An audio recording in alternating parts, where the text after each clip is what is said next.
La paz de Dios reina entre todos.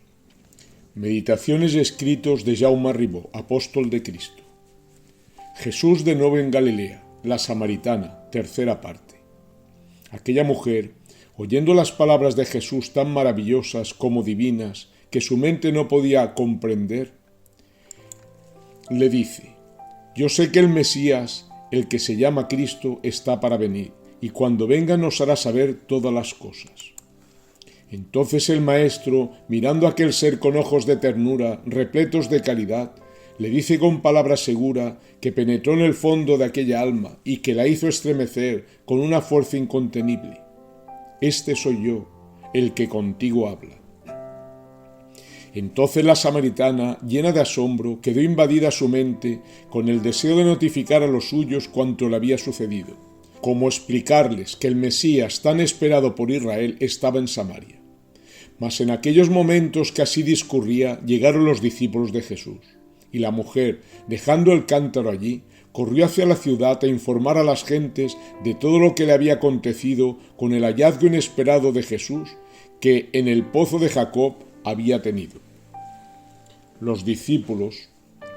al llegar, se maravillaban que Jesús hablase con una mujer, pues según las costumbres de los judíos, evitaban todo lo que podían en conversar con ellas, ya que la mujer en el pueblo de Israel, hasta la venida de Jesús, fue mirada inferior al hombre,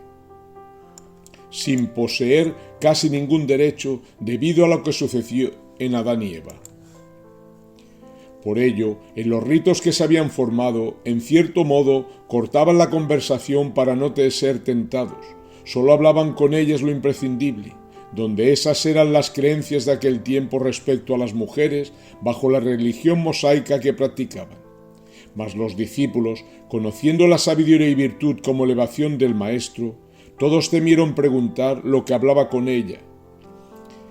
No obstante, le rogaban que viniera a comer de lo que habían traído, pero Jesús les dijo que él tenía una comida que ellos no sabían. El Maestro en aquellos momentos ya presentía y vivía con gran claridad a las almas que en breve Dios presentaría ante él para entregarles el manjar divino, sembrando en ellas la pura semilla de la santa redención. Por ello, su abnegada alma, llena de júbilo, solo estaba pendiente de las luces que su Padre ya le transmitía, puesto que muy pronto debía él entregarlas al pueblo samaritano. Por lo tanto, como es natural, su cuerpo, llevado por entero del sentir y deseo de su espíritu inmaculado, no podía tener apetito en forma alguna de alimentarse con la comida material. Mas Jesús, leyendo los pensamientos de sus discípulos, puesto que se decían unos a otros si alguien le habría traído de comer, les dice que su alimento y su deseo era la de trabajar en todo momento y hacer la voluntad del Padre, que le envió a este mundo para acabar su obra redentora y todo el linaje humano pudiera ser salvo. ¿No sabéis vosotros cuántos meses faltan para la mies? Pues yo os digo que la mies ya es llegada. Alzad los ojos y en breve veréis alrededor mío a las almas que están preparadas para segarlas del mundo e injertarlas con la palabra de mi Padre, de verdad eterna. El que trabaja para salvar a las almas recibe el salario de su dueño, y este trabajador recoge el fruto que es la sabiduría y la virtud para la vida sin fin, donde con ello se alegrarán todos los seres que en este mundo trabajan y trabajarán para la gloria de Dios y salvación de las almas, aunque en sí algunos de ellos sembraron y otros recogieron el fruto. Mas ambos trabajaron para honra y testimonio del Altísimo, donde a todos juntos el Padre los glorificará en su morada sempiterna, y esta es la razón sin velo del Creador, tal y como dice Jesús a sus discípulos: yo os envío a segar lo que no trabajasteis, otros lo trabajaron, y vosotros os aprovecháis de su trabajo. Eso es, los profetas trabajaron en este mundo preparando los campos de las almas para sembrar. Cristo las sembró con su palabra de verdad inmortal, con sus virtudes y prodigios como santo ejemplo, y los apóstoles, aunque también trabajando mucho, recogieron el fruto de las almas para la vida eterna, puesto que, como sabemos, llegaron a salvar a muchas. Y la palabra de Jesús a sus apóstoles fue cumplida cuando les dijo que la mies estaba madura para la siega, puesto que llegando la samaritana Sícar, bajo el entusiasmo que llevaba, porque su alma se había encendido con un ardor sobrenatural al tener contacto con el Espíritu del Hijo de Dios, puesto que fue cubierta con un sentimiento interior desconocido para ella, con tal fuerza y convicción que le hizo pregonar a todas las gentes que conocía todo cuanto le había acontecido con el encuentro del Maestro, y ante la sinceridad y seguridad con que lo explicaba, muchos creyeron en sus palabras al contarles todo cuanto Jesús le había expuesto de su vida, acertándolo todo sin haberla visto nunca, explicándoles también cuánta sabiduría y misterios revelaban sus palabras, testificando al mismo tiempo que él era el Mesías esperado. El pueblo, al oír tales maravillas, muchos de ellos le acompañaron a escuchar al gran profeta que les esperaba junto al pozo de Jacob.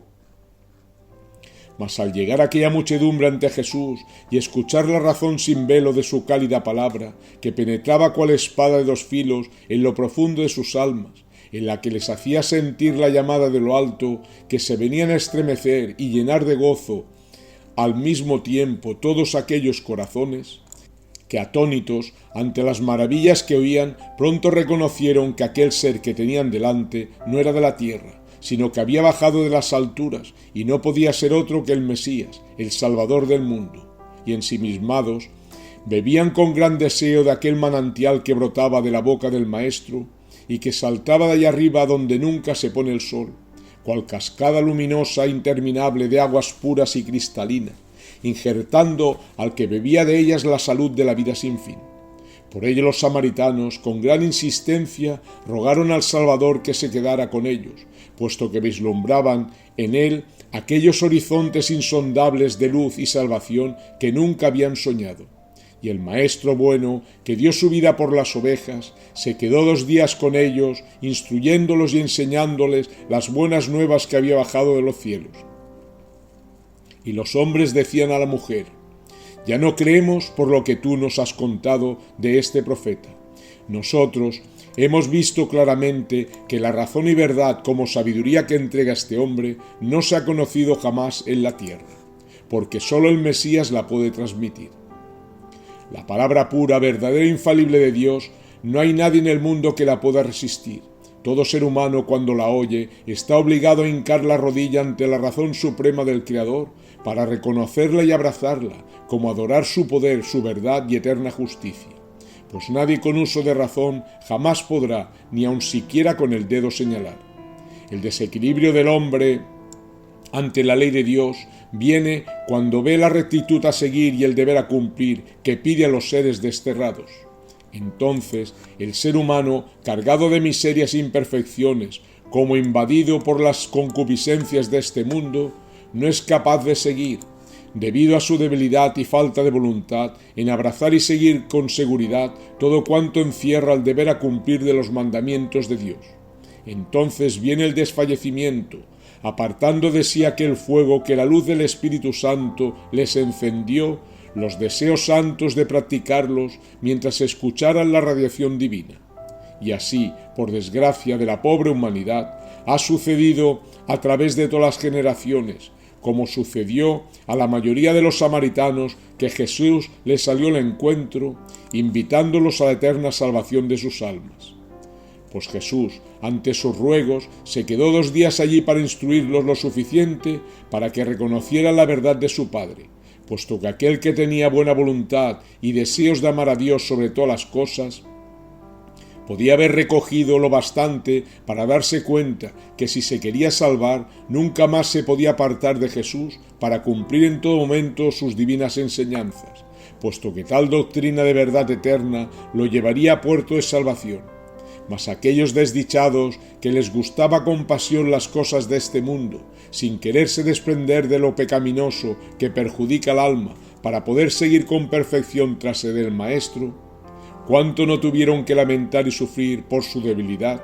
en despreciar la gran oportunidad que Dios les dio, donde quizás todavía estarán dando tumbos en medio de las tupidas tinieblas.